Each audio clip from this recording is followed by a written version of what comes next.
Sesta corsa, un invito sul miglio in 6 dopo, anzi in 5 dopo i ritiri di Zeus Mark e di Zephyrus GM. Lo schieramento 1 Tango Negro, 2 Zefiro Dete, 3 Crack du Clocher, 4 Toscarella, 5 Gambit Brodde, favori netti per Toscarella, numero 4 VP dell'Annunziata in sediolo, non parte come suo solito, veloce invece dall'esterno Gambit Brodde che cerca di sopravanzare Zefiro Dete che si oppone. Gambit però insiste ed è già passato dopo 80 metri, scende in corda e guida sulla piegata. Terza posizione per Tango Negro che precede Crack du Clocher e Toscarella. Intanto sposta Zefiro Dete, va a chiedere il cambio a Gambit Brodde, passa quindi ed è nuovo leader Zefiro Dete. Dopo il lancio in 14 completa un quarto iniziale in 28,8. All'esterno si fa luce Toscarella che gradualmente risale il gruppo e arriva a ridosso dei primi.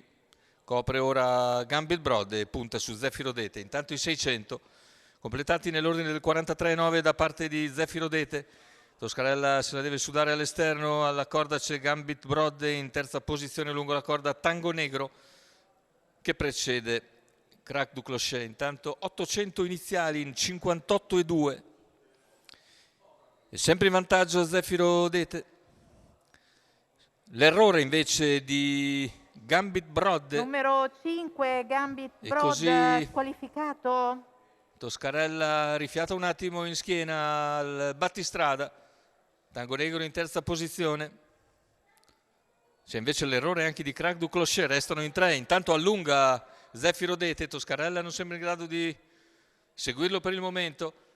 Mentre Tango Negro prova a spostare all'esterno, siamo ora a 300 dalla conclusione con Zefiro Dete in vantaggio, Tango Negro che ha spostato, Toscarella che cerca di riavvicinarsi, completamento della piegata, ingresso in retta d'arrivo, in vantaggio Zefiro Dete, Tango Negro scatta al suo esterno, all'interno c'è Toscarella, finale con Zefiro Dete in vantaggio, Tango Negro è aggressivo all'esterno.